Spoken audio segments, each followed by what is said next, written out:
Live, Foodservice Power Plant Network, to the K-12 Power Plant Network, all our food service industry friends on LinkedIn. Hi, everybody. It's Monday night, and what a great night for another conversation. It's lighter this week now with daylight savings, which is glorious.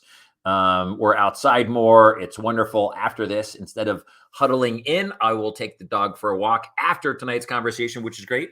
And you get another chance to connect with another industry leader. And tonight will be a special time. I am beyond excited to connect with Robin Ashton of the Ashton Report. He has such a history and a legacy that he's built, over 40 years in the industry, serving in so many different capacities. The primary way I've known Robin is through the media side and communication and information and educating all of us to make more informed decisions. And we're going to get to hear a little bit of his story tonight and really a lot of these tools and tips. He has a way of doing his story, of living his life, disciplines he lives with, things he's learned, challenges he's overcome, where we all get to peek a little bit behind the curtain to see what he does, what has led to some of his success, what has led to some of his incredible engagement in the industry and a real position of leadership where people come to him for information that they need. And if you are starting your career, you're going to want to hear some of his story. And my encouragement, as always, is if you have a pen nearby, I would grab a pen. If you have a piece of paper, I would grab a piece of paper and plan to take some notes. Robin's going to share things tonight that always, you and I will need something. There will be a nugget of wisdom. There will be a part of his story that we relate to, that we connect with, that will help us in our journey as we continue on in our food service career. And grab that note. And then tomorrow morning when you wake up, you can try applying something new or something that Robin puts into his story and into his life and routines you'll have for yours. So grab a pen and paper. The other thing, you are welcome to cheer us on and say, hi, Greg Kettner's in the house. Yo, brother. Great to see you coming in from LinkedIn. Chuck Clyde is in the house. Pip, pip. Robin is a great guy. Chuck, it is good to see you, man. I love it coming in from LinkedIn.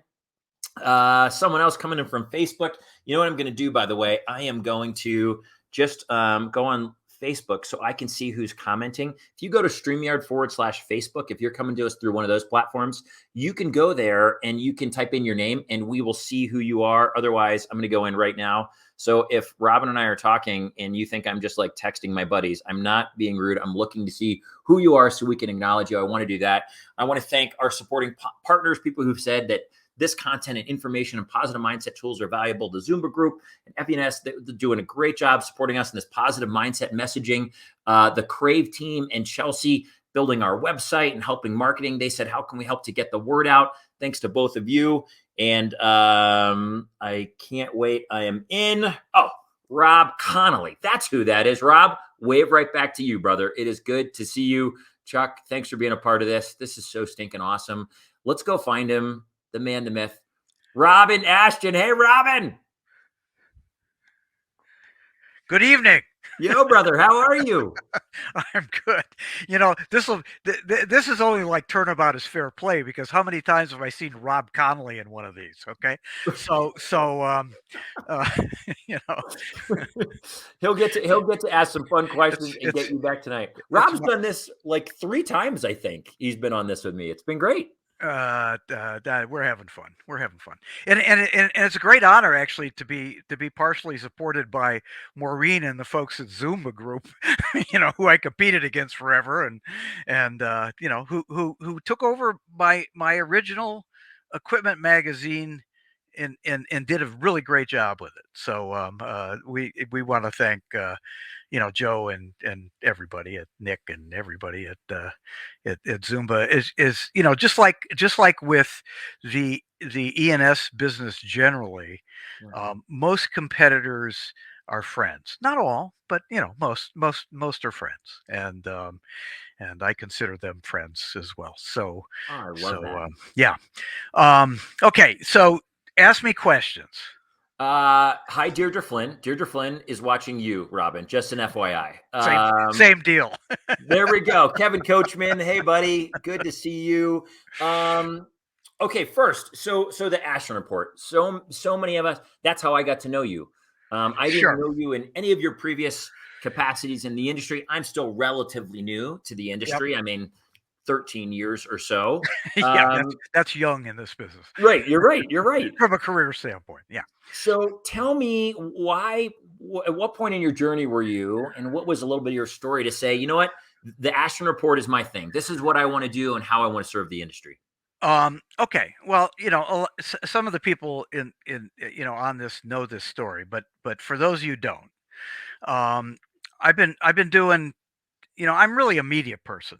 I was originally an editor, writer, um, but I've been covering food service since I went to work for what was then known as Institutions magazine, later became Restaurants and Institutions. In fact, it became Restaurants and Institutions when I was executive editor in 1981. Um, but I ran FES. I founded FER with the Gill family, and after I worked at Connors for 18 years, I've also just you know because I know what polypropylene is and stuff like that. It's because I was at packaging for 3 years and watched them blow. If do you have any idea how they make Saran wrap? No. They blow it like a big bubble. Huh. It's like really cool. And then I ran research and develop. My last gig was research and development, which I always joked that they made me publisher of that because I could say capillary electrophoresis and I had some idea what it meant. Okay. Okay, just some idea. Believe me, I don't do. It's like wet chemistry, analysis stuff. So, yeah, and so then we started FER, which I we'd been running. We'd FES was primarily a channel book. I mean, it had operators on the list too, but it was primarily a channel book. And because I was surrounded by R&I and Hotels Magazine and Chain Leader and all these other things, and so FER was like, okay, and it wasn't just me. It was Brian Ward, Jennifer Hicks, Rich Krampanis, who's still at FER, and and we cook up this idea in a bar in Des Plaines, Illinois, to create car and driver for guys that bought fryers at McDonald's. Okay. That was kind of the core idea of FERs. Cool. So I mean, you guys all see it, guys in the Midwestern sense of everybody's a guy. Um, and it's product comparisons, it's how to spec, it's all that kind of stuff. That was the idea. And it goes to 75% of the audience are multi-unit operators from Yum to Corrections. All right. um, so in 2015 and 16, it was time to get the Gill family out, and I was in my 60s. And so we sold FER to Bob Walters and the Walters family. Uh, uh, Bob owns Specify in this business right now, but Okay. also FER still. And like most private, it's a family office private equity deal, but like most of those things, it's like Bob had his idea how to run things, and I had mine. So I lasted 2.5 years, and I got fired for the first time in my life, which was interesting. Okay. Um, um, and I, I say that, and I still consider Bob a friend too. Um, uh, so it was like, what are you going to do? What are you going to do with your Yeah. life? And I probably could have retired. I mean, I was an editor most of my life, so it wasn't like I had lots and lots of money. But I probably could have. But I didn't feel done, and I forecasted this business forever, and I knew I could kind of use that as a base, and so actually I credit Ron Rosati, who's a well-known business broker in this business, but also used to run Groen and Hamilton Beach. He was at Hamilton Beach. He was a Culligan. He was an executive in this business, and he and I are very good friends and golfing buddies. And he said, Robin, you should do Kiplinger for the food service equipment business and supplies business. I always put supplies in because Good. Good. supplies guys are my friends too.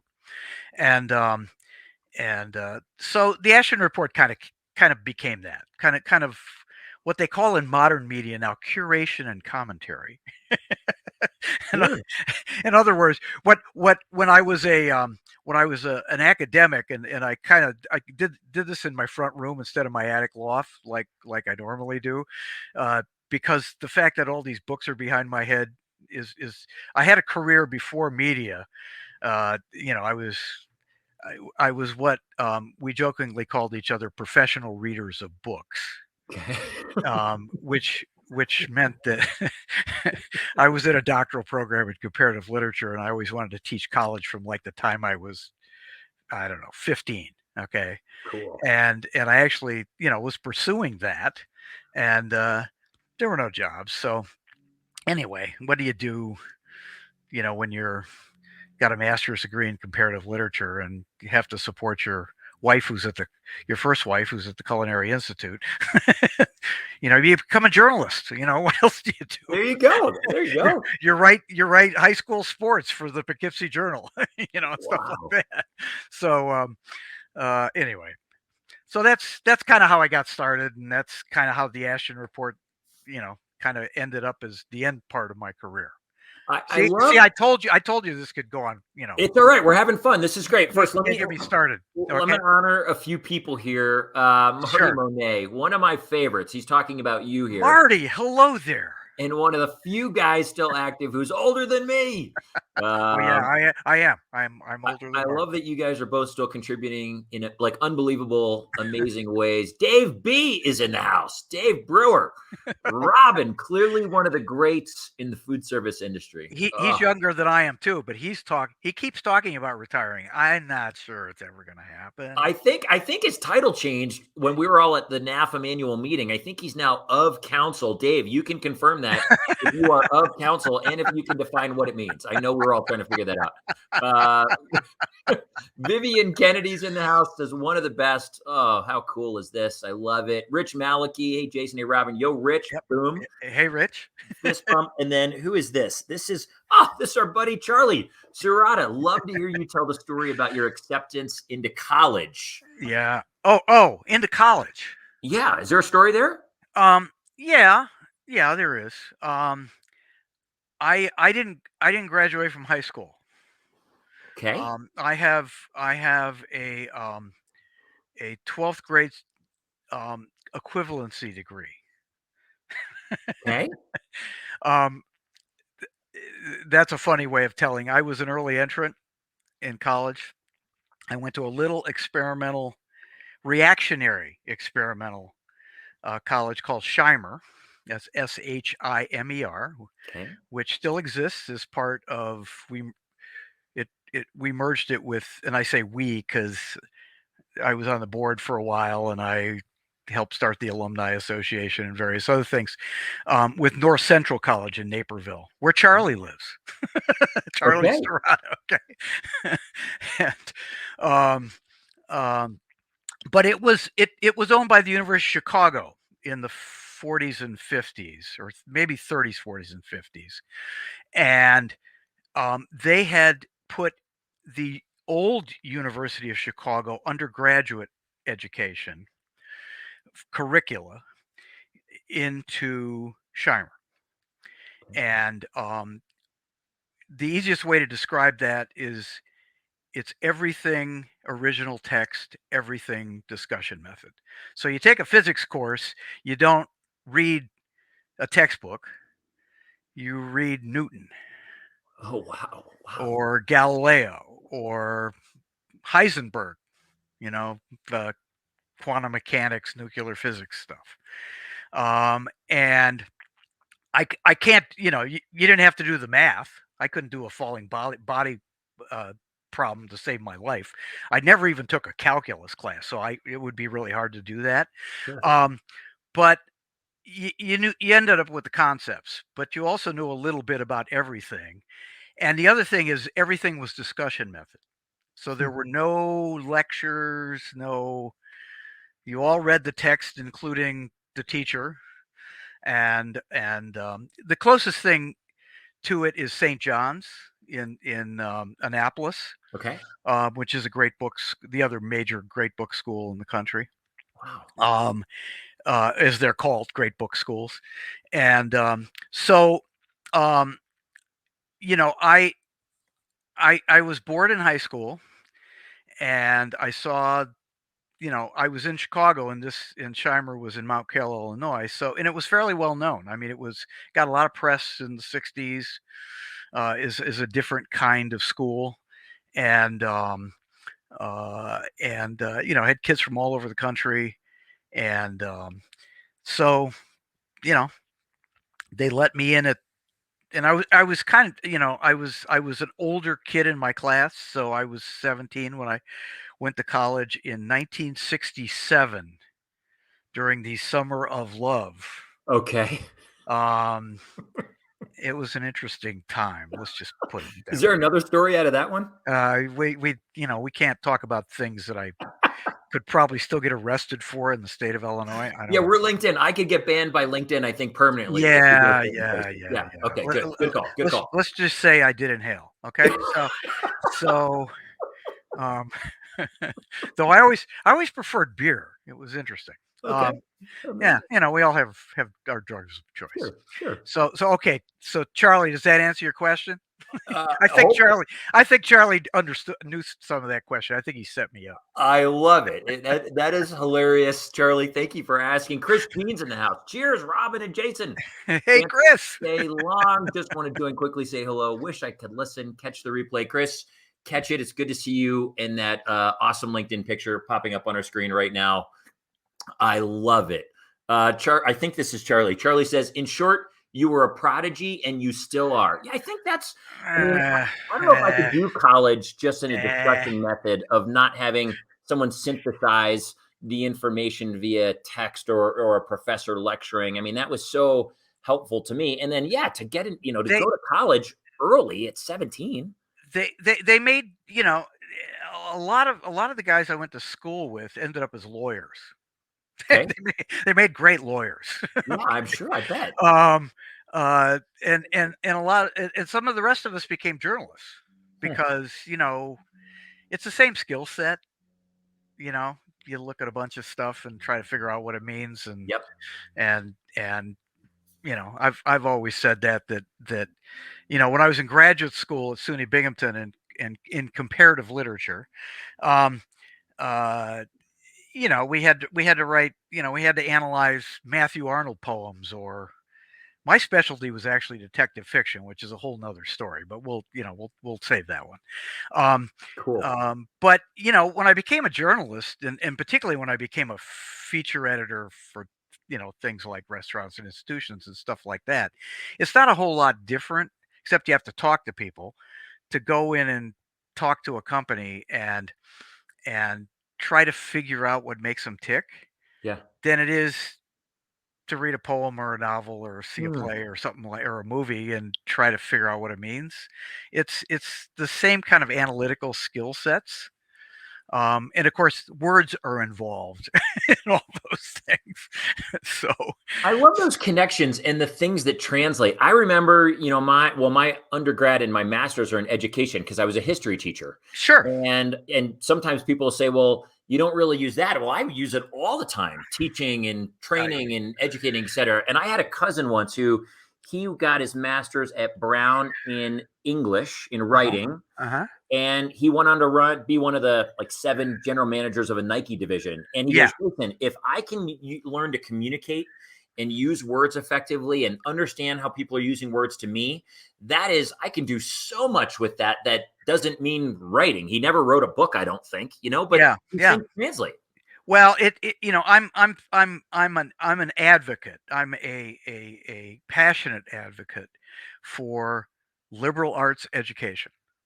I mean, and it's and um, some kind of canon. As they say in academia. I mean, you understand this, Jason, being a history.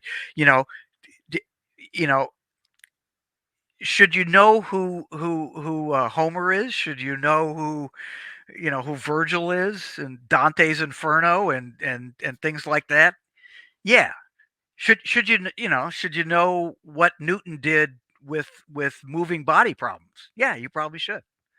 Okay, and Yeah. it enriches your life on top of everything else. I Sure. mean, it helps you understand the world, Yeah. and everybody has their snootiness, their who's on top games. Okay, so I spent a year at UMass uh, as a special student. Um, but I was in graduate school. That Okay. I'd been accepted at UMass in the graduate program, but it was during the Vietnam War, and I was a conscientious objector, and I got drafted. So that's a whole other story we won't go into. Okay. But but uh, it turned out I'd been drafted illegally, so we went up to Amherst. Amherst. You say Amherst. You don't say Amherst. Okay. Amherst. No eight. Actually, we went to Northampton, where Smith is, and that's where we lived. And Complet requires you read everything original text, and I had a great you know background for Complet at Scheimer because I had to read a little bit about everything. We didn't do English. We didn't just read English stuff. Yeah. I read German. I had a German novels course. So it was natural I went into Complet, and so I spent a whole year, academic year at UMass, studying nothing but French and Latin, Wow. and that's when I started reading detective novels. It's like keep myself sane, and it ended up being my specialty in comp lit. But which just goes to show you everything's serendipity at the end of the day. But we were snobbish, and there was a good journalism school at UMass, um, but we would like look down our nose and goes that that's kind of like vocational training. That's like shop. Okay. Got it. Got it. Of course, those people probably had jobs way before I did. So Robin, I love these stories. This is our buddy Craig Wilson. I would agree. I don't. I'm probably late pulling this up, but I would agree. Robin and Mike were my mentors. get out of here. How cool is that? How cool is that? So many people, Robin, along the way, the legacy. Okay, when you are not doing the Ashton Report, when you're not serving the industry the way you serve the industry with information and connection and relationship, what do you do to recharge you? Are you reading French? Are you? I let my French go, Okay, got it. which really is a crime because I had to take a graduate school course in French. Sartre, Jean Paul Sartre, in French. Okay. I could do that in 1970. When was it? 74. I could barely make myself understood in Paris, and I can't understand anything they're saying. Um, which just goes to show you that you can have interesting regrets in life. I should have kept reading Georges Simenon during all that time. What was your original question? What do you do to refill oh, you when oh, you're not oh. serving? Well, What this do you go explains it. to? This explains it. Okay, good. Um, Love it. um, being a child of the '60s, sex, drugs, and rock and roll, of course. But no, seriously, I read books. Okay, and I read mostly detective fiction, though I try to read some other fiction now and then. Okay.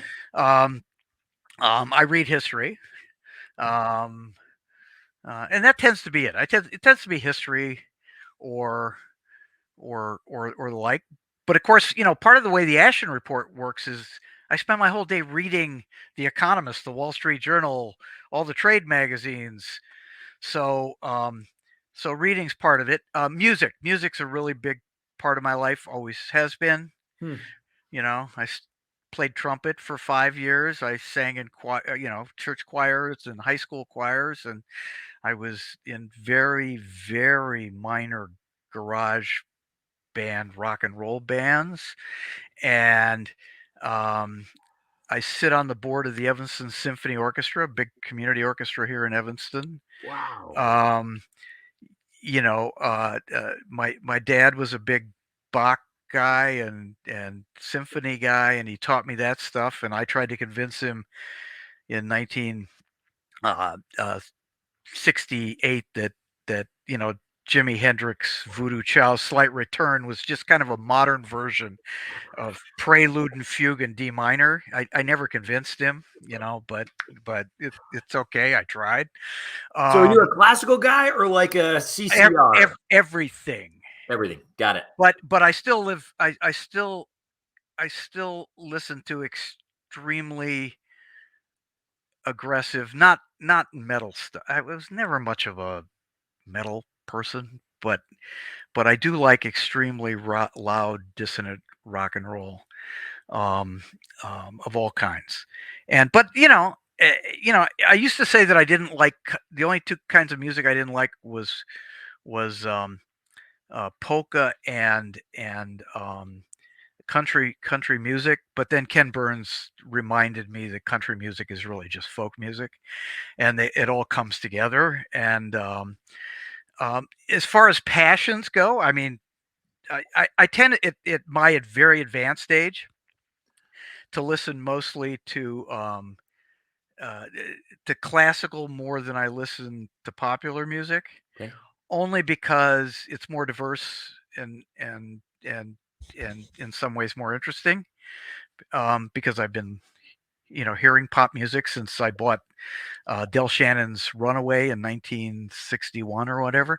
Um, and went to the Beach Boys concert in 1963 on the Surfin' USA tour. Um, Awesome. um, um, Craig Wilson saying, I need to take Robin to see Tributosaurus at Martyrs. yes. Well, see, Craig and I have very different musical. There's one. There's another kind of music I don't like. Okay. Well, it's not a music I don't like. I like classical, but I don't like opera singing. I don't like highly trained solo classical singing. Okay. I'd rather listen to Robert Plant than um, uh, uh, you know Thierry Kawana, whatever her name is, anytime Beverly Sills. Not that they're not great musicians, okay, but they joke with me on the Evanston Symphony Board that I don't do singing, which is not true. I do choral, choral stuff's fine. It's just and some of it I can deal with, like Bach's Mass and B minor and things like that. But and I love Der Rosenkavalier by Richard Strauss, Hmm. except for the singing.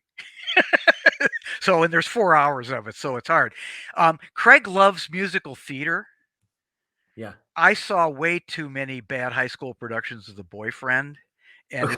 it's almost a gag reflex at this juncture. Got it. Got Um, it. I I I respect Stephen Sondheim. I don't like that stuff. I don't like spectacle. That's part of it. Okay. Um, so Broadway plays to me, and I mean, the world loves Broadway plays. Sure. It's just like not my shtick. I hear you. Craig says, Trib has covered 185 rock bands like no other. I hate Oh opera. yeah, yeah. Oh no, no. I know who they are, Craig. Forgive me, but I just had to flash on the fact that you like musical theater and I don't. I love it. It's great. It's great. Here's a great question. This is our buddy Charlie again, Yeah. and he asks. He says, with all affection, Yes. you're like the Energizer Bunny on steroids. What keeps you going? And I mean, Robin, it's an amazing question because when I maybe the thing I pay attention to most in people, whether I'm cognizant of it or not, is energy levels. Yeah. Is why do some people feel so engaged and so alive and so excited or enthusiastic? And to Charlie's point, I mean, he asked what keeps you going, but there's an enthusiasm that is felt on the receiving end, like that I feel watching you, and there's something so contagious that says, "Gosh, I would love to tap in to more of that enthusiasm for life or music or all these things." Is there something you can point to? Um. Hmm. Part a big part of it's a gift. Just a gift. Hmm. Okay. I mean, you know, a lot of the people on this podcast, I've said this to them over the years. I consider myself one of the luckiest human beings in the history of the world. Okay. Um, Almost nothing bad has ever happened to me. Um, it doesn't mean I haven't had my challenges. I've got a bit of an addictive personality, and I smoked 2 packs of cigarettes for 27 years, and I drank way too much alcohol for 51. Okay. Okay, but I've given both of those up. So, Good for you. um, uh, but part of it's just metabolism, but part of it is, I think the ultimate gift is curiosity. I mean, along with health and having great parents, and you got to have the background. I mean, I come from a family of teachers too, Jason, and almost anybody that teaches in public schools, particularly in public schools in diverse communities, knows that so much of what goes on is cultural. Hmm. What you grow up in, what were you exposed to. My mother was trying to teach me to read at 2. Yeah. Okay, she didn't succeed, but she tried. Yeah.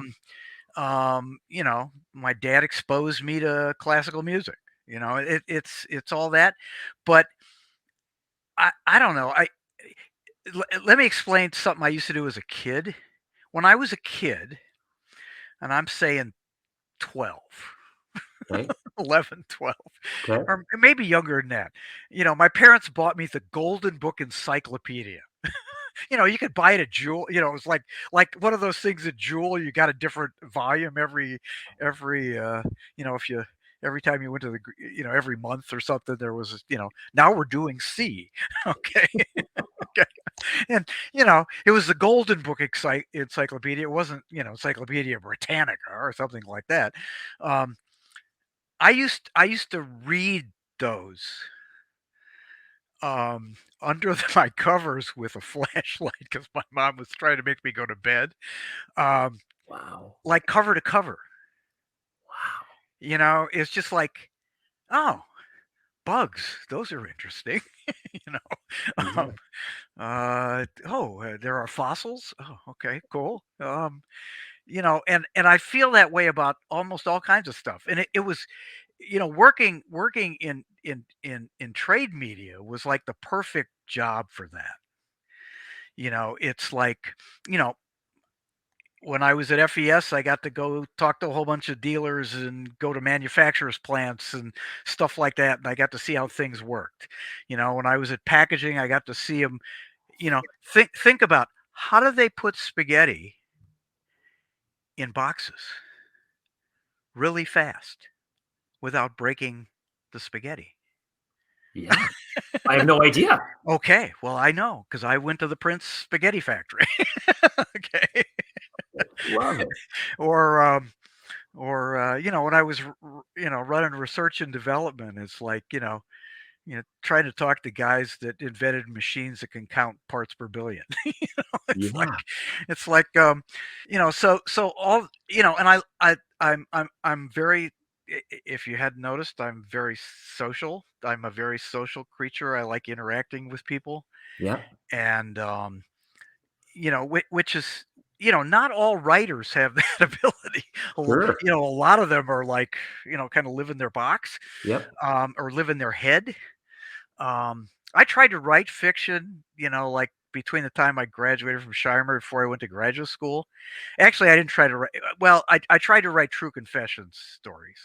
Okay. There used to be a magazine called True Confections. It was like romance things, and it was a way to like break into professional writing. And I spent several months over the summer of 1971 trying to teach myself to do that, and I realized I didn't do anything without a deadline. Got it. Right. And in those days, the deadline was, you have to do this term paper by now. Sure. Okay. Yeah. Got to get it done. Or, and then when I became a journalist, it's like, hey, you got 13 minutes to write that high school sports story. Get it done. Okay, Sure. so it's and that's still true. I mean, the Ashton Report shows up when it does because, hey, I got people paying me to get this thing out, Yep. on a periodical basis. So, yeah, so it's curiosity is the ultimate gift, and then I don't know, I just got Energizer Bunny energy, Well, and and I and would I would echo something, Rob. This next question is from Rob Connolly, and you make a yeah, point that actually Rob made this same point when he was on. And I don't, Rob, I hope I'm not butchering your words, but the point was curiosity, or a desire and a love of learning is the fountain of youth, is what Rob said. And absolutely. That's why Rob and I have always got along. well, I Because love it. And you both, he taught me all about Vodafone. When I or what was it? The thing that the place he worked before Henny Penny. The oh, swipe card company. sure. Forgive me, Rob. I'm drawing a blank. You see their logo on every time you swipe your card, and I can't remember. I'm getting very old. Very, very, Well, you're very. doing old really well. However old you are, you're crushing it. And I think there's an incredible point there that if you love to learn, if you are curious about the way the world works or how something is or how, whatever that is, there's always place you can dive in, and you never get bored in those moments. There's always growth. We've never perfected it. We never know it all. And there's always more, which is just this fun rabbit hole. You never run out of rabbit holes of things that are fun to learn. That I was going to say something earlier that I wanted to say. One really important life lesson Yeah. that we all learn um, is particularly if you're I mean Charlie joked about me being a prodigy, but I wasn't a prodigy. But I did grow up. One of the ways I was blessed is I grew up with like two or three friends Hmm. that were at least as smart as me or Okay. smarter. And we all kind of like, when we were in third grade, we all kind of challenged each other, and Yeah. we stayed friends all the way through high school because I just grew up in this small town, Zion, Illinois. And Randy Bunner, Fraser Ayers, and one became a civil engineer, one became a lawyer. Uh, Fraser was black. He was a much better halfback than I was. Um, Randy was just a better athlete. So they were better athletes than me. So I see. First of all, I had to give up basketball at eighth grade because my size became an issue. Randy, basically my same size, played all through high school. He was one of those little Muggsy Boggs kind of guys running around. Frazier was just really good at all the sports. But and then I went to college, and guess what? There were people who knew more and were smarter than I was, and I got a C plus once. you know, it's a good deal in French. In French, of course. Um, uh, well, because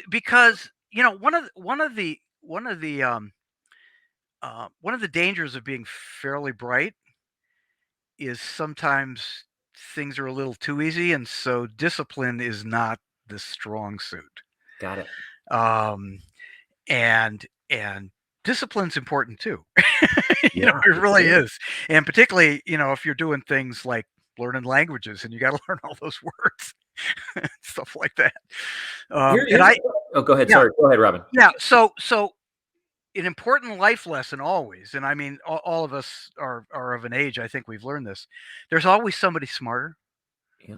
There's always somebody with a better idea. That's really helped me as in because I've been managing people since 1981.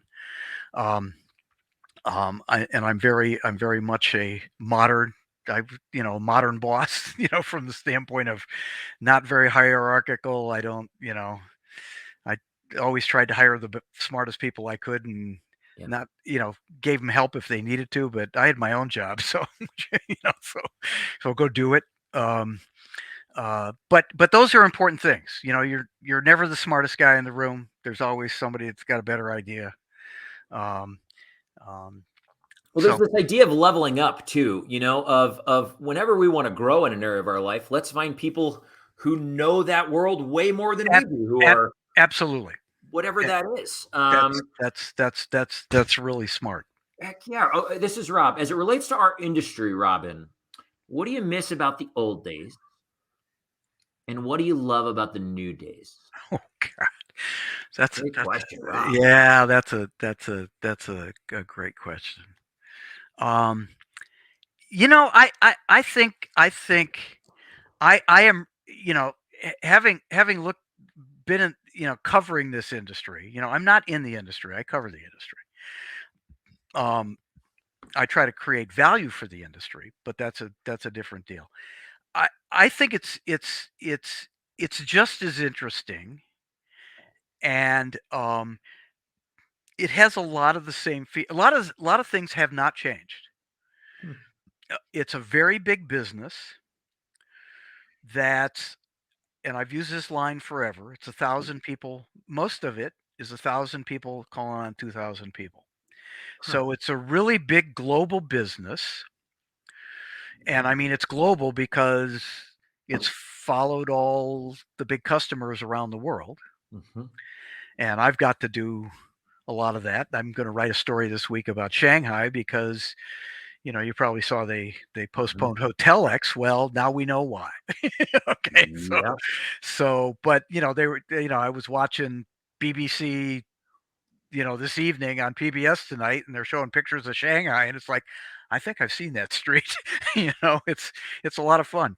Um, it, but it really is. It's still a kind of small town relationship business, Yeah. and um, it's that's what makes it. As a small town boy, um, who would rather be in a small pond. I kind of like smaller personal ponds. Where you can know as many of the people in town as possible. Yeah. Sure.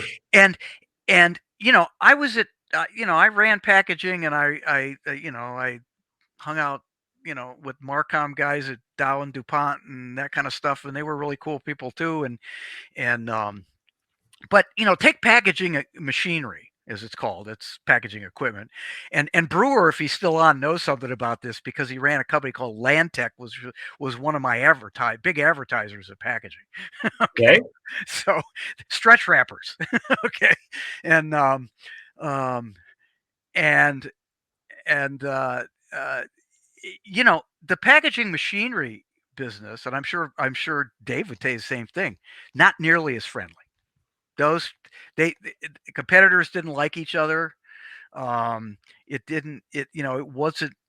If it was, you know, a little cabal, it was really just a few people, and they kept the people they didn't like out and that kind of stuff. The food service equipment business isn't like that, and it never has been.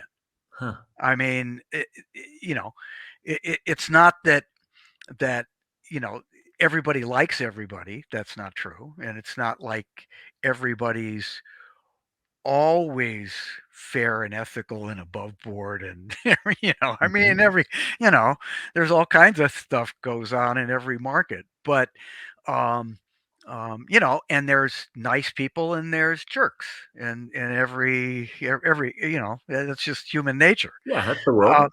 it's the world. But all you had to do was be at NAFM, or FIDA back in September, or Safesa in October, or Mopsy, January. yeah, and it's like the guys at Partstown are talking to the guys at Heritage. Well, they own them now. That's right. Um, or talking to the guys at DFS. Yeah. It's or Rob talking to the Spittle who he competes against, and they're like exec-con buddies. They're good buddies. Yeah. Yeah, It's exactly. wonderful, isn't it? And it's just a really cool business that way, and it always has been. Um, the other thing that's been a constant, and those of you who know me have heard me say this a million times. There was a thing about mentors on your list of questions, Jason, Yeah. and I should probably acknowledge the big three if I get a chance. But Jane Wallace, who was my chief editor at R&I and a really brilliant person, taught me very early on that food service was one of the most honorable things one could do. You know, Mm. you're feeding people. You're feeding people, you know, and everything we do on the equipment and supply side just facilitates that Yep. process. Yep. And, you know, I spent a lot of time calling on what we used to call fast food guys and QSR guys, and I've noticed it's become fast food guys again. I guess the onus of fast food, they just didn't care after a while. But um, the, the the the folks at McDonald's don't think they're poisoning anybody. They think they're having them have a happy meal. Mm. Okay, Yep. and now I can I love that they put calorie counts on menus. It tends to sober you up. It's like, ooh, that really cool, um, very healthy bran muffin, 1,200 calories. Here's a Six, great. This is from our buddy Craig, and then I'm going yeah, to get to a comment from Charlie, which both tie in. And then I know we want to try to. I want to try to yeah, keep us on course. But Robin, this is Craig. Do you hope that you kind of just answered this, but I think it's yeah. relevant. Robin, do you hope the passion of this business will continue despite the consolidation, big corporations, and new players who don't understand that this is a business where people break bread together? You were just talking about that, how we're historically somewhat small, where competitors, well, not everyone gets along always, but we see so many times where competitors can break bread and share and engage and encourage, all of that. Well, because of the way I don't know what's going to happen 50 years from now. I mean, I'm not that prescient. Okay. Um, uh, but in consolidation is a business life cycle in every market. Mm-hmm. There's been a bunch of reasons why ours is still much more fragmented, and part of it is as I used to try to explain to people, um, you know, when Chris Palmer and I started a new buyer's guide, in 1999 at FER, um, and we wanted to do it worldwide. Let's make no small plans. Um, uh, you know, you start with 1,700 product categories. Hmm. You Wow. know, Yeah. and so that's one thing that's kept it fragmented, because it's not one. It's not white goods. It's not cars. You know, it's it's it's all kinds of things. It's guys that make breading machines. It's guys that make fryers. It's guys that make, those things are connected, but and some of the guys that own fryers own, that make fryers also make breading machines, but Sure. they did before. Henny Penny did before. Um, um, it's also a semi-custom business, and it's semi-custom because so much R&D is chain driven. Hmm.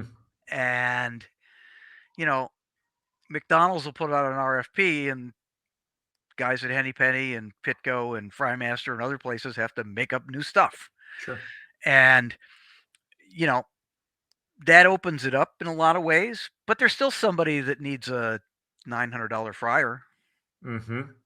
Okay, and making that stuff ain't rocket science, which is why some of that stuff's coming in from China now. Okay, so it's amazing that you know imports haven't driven the heavy equipment business, you know, on the commodity side longer. Hmm. Okay, Hmm. um, and it's also a global business, and that tends to keep it fluid. So Electrolux will come into the market, or Ali, years and years ago when Luciano came over, and and um, it's how many brands does Ali have? 76 or 80 or something like that, You would know more than me. I don't know. and they all have a function, and they own Bevair and Victory, and Sure. and a whole bunch of guys in Europe, and think about ITW, which actually has taken Hobart, which was one business, and tried to make it into smaller businesses. Hmm. Okay. Um, and so everything's a cycle. It's like, there were big diversified conglomerates in the 60s, and a lot of those ended up as being owned by private equity companies or managers who had it, and it spins back out. And that'll happen in this business too. We just haven't gotten to the point where, six guys own everything. And I don't think that'll happen. I love to hear it. And I think too that, whether it's folks from outside the industry or private equity or whatever it is that comes in, I think ultimately they recognize that relationships matter here. And Right. it's not Right. just a talking point. They do matter. Deirdre Flynn, let's hope that it always remains high touch. We are better together 100%, Deirdre. Heck yes. Heck yes. This is Charlie. I'm gonna take Charlie's comment here and I'm gonna roll it into something else. But Charlie says your love for the industry is infectious. For example, I can't tell you how many times I've heard you say, "We eat better than kings," or "I love this industry." I think this speaks volumes about your gracious nature and how much you appreciate all that is given to you and what you've given it in return. Um, Charlie, I would echo that. I Oh, think thanks. it's pretty special, right? Can't see me putting my hand on my heart, Charlie. Well, I love it. And you said it towards the beginning, Robin. You said, I tell people that I think I am one of the luckiest humans to have ever lived, or one of the luckiest people in the whole world. Well, I've read, if you read a lot of history, um, I don't mean that just as a talking point.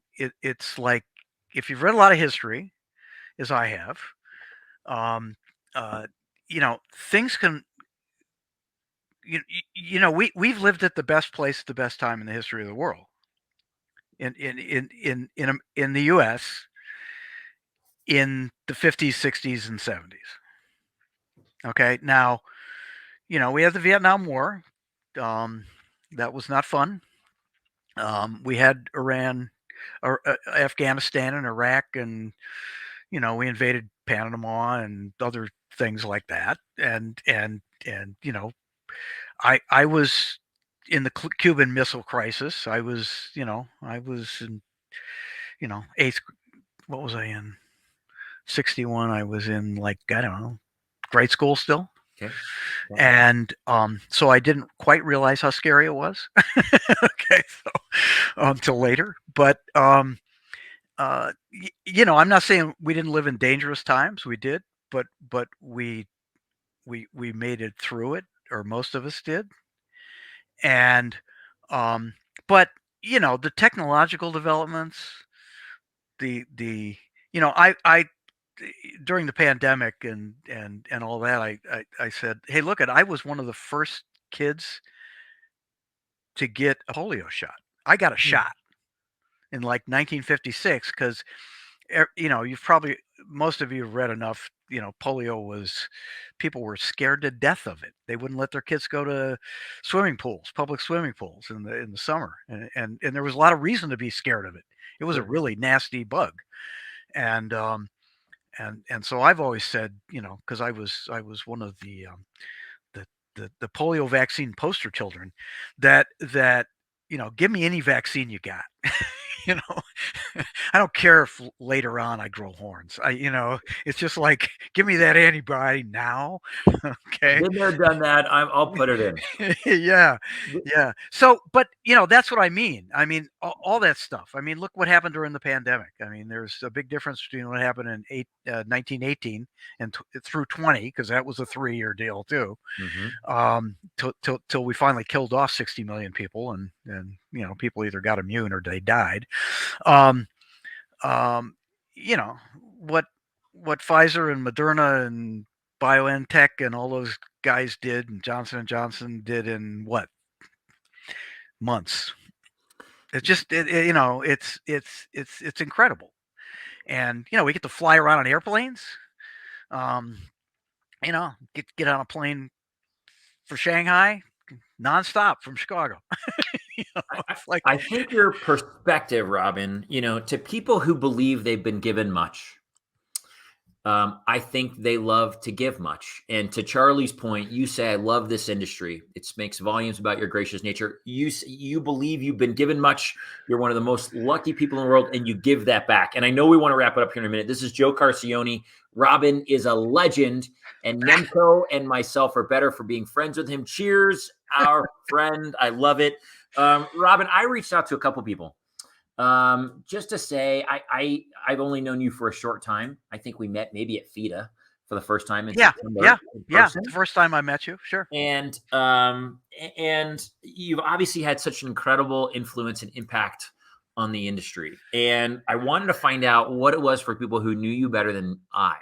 And we've had some of these stories tonight, which have been beautiful. And I hope it's okay. I'm going to read you a couple of things from a couple of your friends, people who I believe are your friends. Our mutual friend, Michael Pasternak, shared a couple words to let you know just what you've meant. Robin Ashton is a walking encyclopedia of the food service industry history. I think that started under a bedsheet with a flashlight when you were 11. Not only does he know the legacy of our industry, but he also is the preeminent forecaster of its future. His vast knowledge of facts, figures, and economic charts and data make him a visionary. His span of key industry contacts keeps him always in the know. I'm glad to have him as a friend. Well, he knows I feel the same way. I talked to him Friday. I love it. He was a great a mentor to mine early in my career. When I got in the industry, we were at a MOFSI or something, and my dad said, you need to get to know that guy. And I think I picked his brain at a dinner or a lunch or something, and he's always been so gracious. Keith Kelly. Robin has been on the media side of our industry forever. He loves to travel and play golf, which is so fun for both of us. We were playing at the Rosati Cup in Tampa years ago. I was playing against Robin, and I was down 7 after 8 holes. Mm-hmm. And Lou Burns, the former CEO of Dover, was my cartmate, and I asked Lou, what am I doing so wrong to lose to Robin? Lou said to me, I don't know, Keith, but you need to get your head out of your ass. I came back and I beat Robin on hole 17. That's true. He is a person who makes friends and will have chats with people all across this globe. I appreciate his global perspective on the industry, as we are a global industry. I appreciate that he's a media guy who also has opinions and isn't afraid to share them. And I'm glad to call him a friend. Thank you, Keith.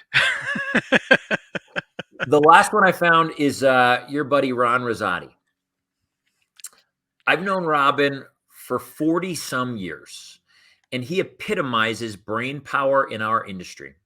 He is a man of wisdom because of what he's accomplished and what he means to so many in our industry.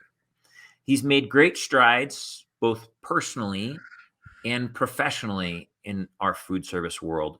He has the premier online publication for food service equipment and supply expertise. He is a friend of many and a counselor to many. And he has the respect of so many, including myself. He counts many of the greats of our industry his friends. I consider Robin both an associate, a colleague, and a friend. He's a great person to go to when you need any piece of information statistically or on the size and shape of our industry. He's not afraid to express himself and give his editorial on his thoughts of the industry without offending and also getting you just a bit closer to what's really happening. I sure hope we have many more years together playing golf and communicating as friends. I truly find him to be a friend, a mentor, and a font of knowledge in our great industry. Glad I credited him for, helping me with the Ashton Report earlier in this deal. It was, and those comments came before that, so it all worked out. This is our buddy Keith Kelly. Let's do it again, Robin Ashton. I'll beat your ass, Kelly. Come on, baby. Kevin Coachman, Robin is the food service encyclopedia. Thank you, Jason and Robin. Hey, listen, Robin, thanks. Hey, thank all of you who hung in on this. I had no idea it was going to turn into this. I thought I was supposed to help you guys, not the other way. Yeah, not make me feel good. Which is never. It's never bad when people make you feel good, Jason. Have you noticed that? It's good to be acknowledged, and I don't think a lot of people. It doesn't happen enough. And if we can have a little platform to acknowledge you and hear your, what Ron says, your wisdom and a counselor to many. Well, we got to experience that tonight. I've never got to experience that from you just because I haven't known you well. But tonight I got to, and it was so fun and a total gift for me and everyone in our community watching. Well, thanks, Jason. I really, this is a cool thing. I'm not I may have to join this group. Because I need something else to do. There you go. I don't want to pressure you, but you would be welcome, of course, Robin. And I didn't, I didn't get to talk about Mike Wisner, who was another one of my mentors who, a lot of you knew, but many of you didn't. And, because he died at 50 and he was only my boss for 4 years. But, there's, I've always got more stories, We'll do it again sometime, but Jason, thanks for creating this forum. This is cool. I will join. And how often do you do this? We do this virtually every Monday night. Our next two, our buddy Mike Whiteley from Hatco is next week, who I think is getting ready to retire. Man. And then the week after that, Melissa Greenwald, FSPN Achiever of the Year, is going to be joining us. Yeah. And so it's anytime I'm in town or I have the capability, even if I'm out of town, if I have an hour to lock myself in a hotel room, if I'm traveling or wherever, then we try to do these. Wow. Well, my problem is the Evanston Symphony, board and committee meetings are Monday nights too. That's a big deal. That's a big deal. You got to keep the singing out, Robin. You got to keep the singing out. No singing.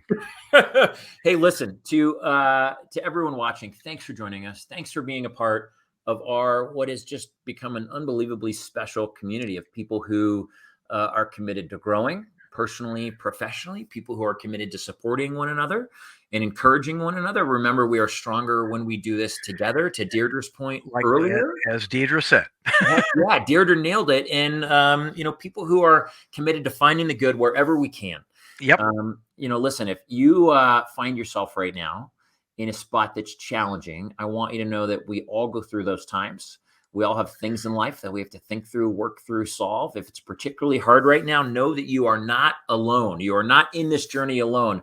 Michael Keck, when we were down at NAFM a few weeks ago, said the true gift of our food service industry, the why, is the relationships that are created that aren't just, it's not just colleagues, that many of our industry friends are our best friends. We become that over time. When we break bread, something innately intimate happens. A wall is dropped. Conversations are open with a drink or a food or whatever that is. And we're in an industry that loves to connect and care for one another. And so if you're feeling alone right now, be a part of our community, join in, share your voice. You can reach out to me. There's so many in our community you can reach out to if you're struggling, or reach out to someone you trust who you know. And as our buddy Dave Turner for Tabletop Journal says, your job is to keep walking. It's to keep moving. I like that. That light will come, and know that we're in it with you. Again, thank you to FENS and Zumba team and who chose to be a part of this and spreading this positive message. Thanks to Crave and their team for marketing and getting the word out. And thanks to so many of you for being a part of this. And thank all of you. And again, thank Jason. This was really, really fun. And we'll do it again. You never have too many friends. You never have too many friends. You're right. I love it. All right. Everybody have a great night. Robin, thanks again. We'll see you soon. Be well, everyone. Bye.